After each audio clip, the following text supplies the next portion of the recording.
and many of you have watched her grow from a child to a sometimes rebellious teen, and then to a professional young woman that she is today.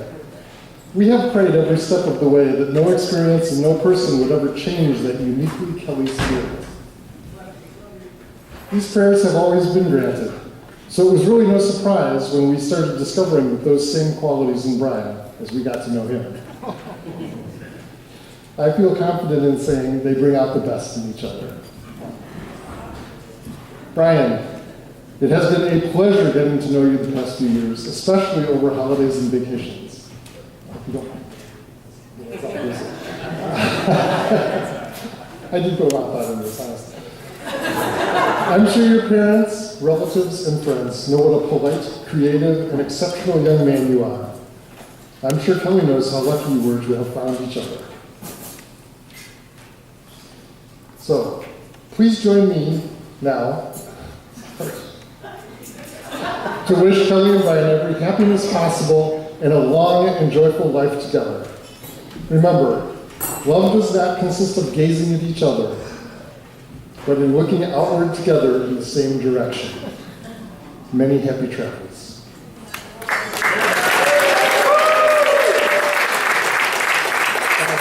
I forgot the most important part of the drink. Cheers.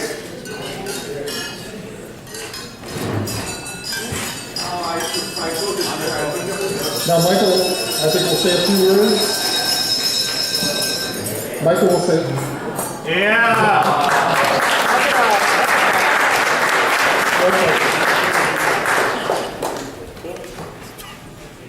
We hope you enjoy dinner and the rest of the evening with us at the ranch. Hey.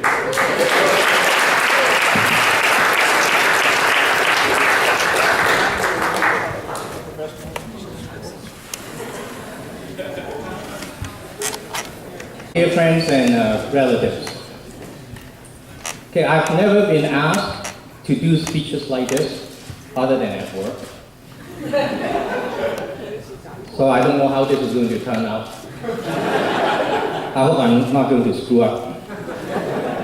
So I suppose it is traditional, and in some way, I wasn't totally surprised when Brian talked to me about this.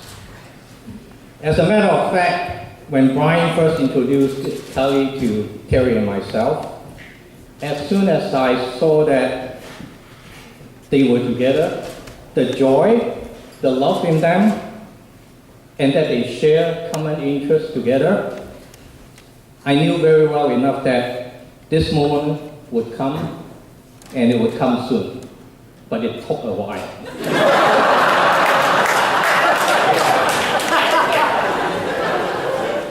So when Brian asked me to do a speech like this, I had actually a couple of months to think about what to talk about.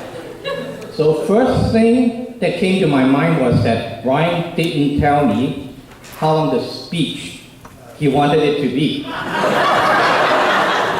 or how much time I would have for it. So that was actually a good thing, because I thought maybe for his 30 years in life, 1 page per year would be good.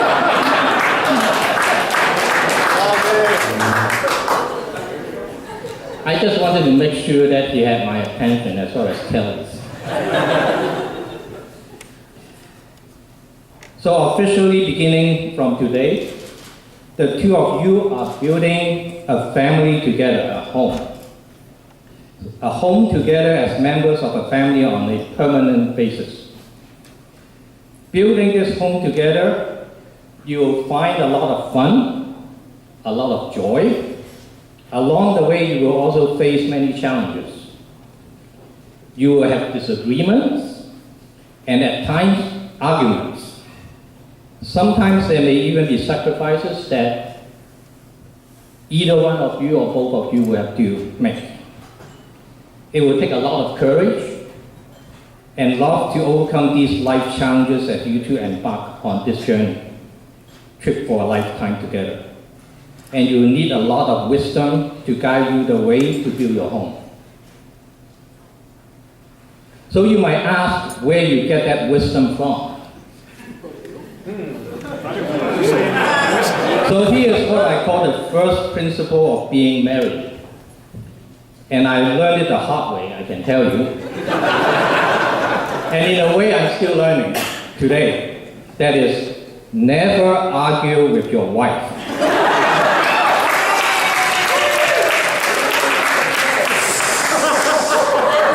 Or you will never win. Quit while you are ahead. After all, in the traditional Chinese culture, listening to your wife will bring you prosperity in life. And it is real in Chinese culture.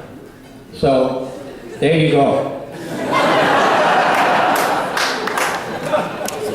But for your ultimate wisdom, let me share with you something that I picked up when I was a little kid going to a Christian school in Hong Kong. In this Christian elementary school, every day we had a daily assembly first thing in the morning.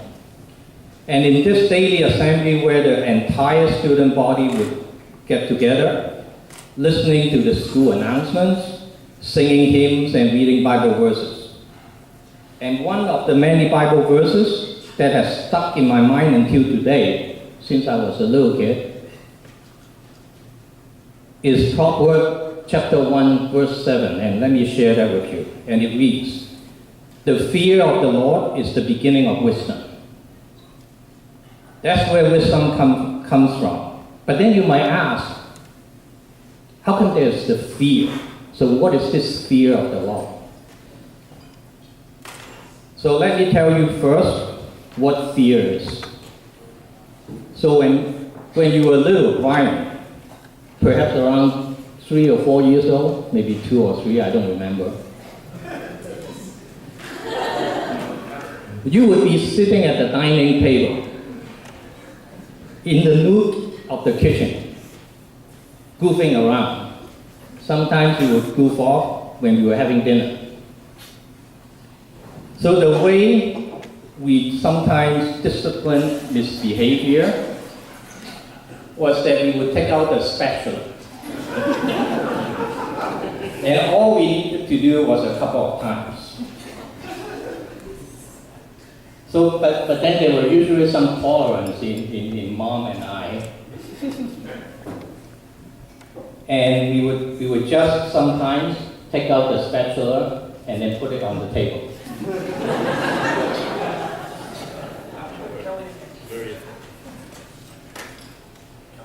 So there was this one day I noticed that after dinner, you would usually just go on your way while Mom and I finished the rest. But then you would get down from your chair and discreetly pick up the spatula and open up the drawer, one of the drawers in the kitchen, and just slip it back in. As I noticed it, I would signal to your mom and say, "Hey, look, Brian is pretty smart. You would just do that so silently and calmly as if nothing was happening, and nobody was watching." At times, I can tell you today that I would just pick it out on the table so that Mom and I have this entertainment every time.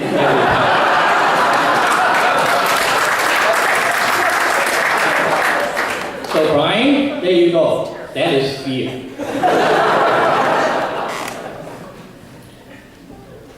However, Proverbs chapter 1, verse 7 does not talk about fear in the same sense.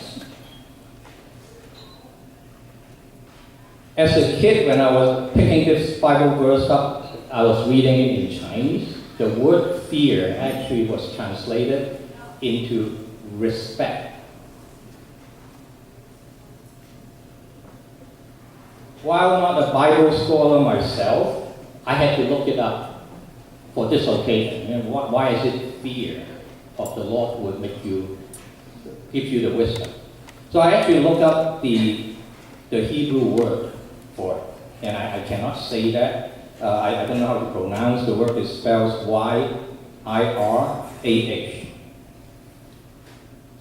What it means is actually that it is used as infinitive or exceedingly reference, or simply put, having a very deep respect for someone, and in this case, having a very deep respect for the Lord. And I personally looked it up, and it actually means, and translated to be, having a deep respect for someone to the point of being fearful. And that is the foundation of what I think, how to build up a home, and that's where the wisdom will come from. There's so much going on this day, a major milestone for you too. You are likely not to remember everything that goes on today. You are likely not to remember what everyone or what or everything else that is going on. However, if there's any one thing that I would like you to remember from your old man, okay, this is my encouragement to you and to Calvin. As you two begin this trip of a lifetime, it is that the fear of the Lord will bring you the wisdom to build up your home and a family. With that said, Brian and Kelly, again, congratulations to both of you on this trip for a lifetime. And I would like to propose a toast for the newlywed couple.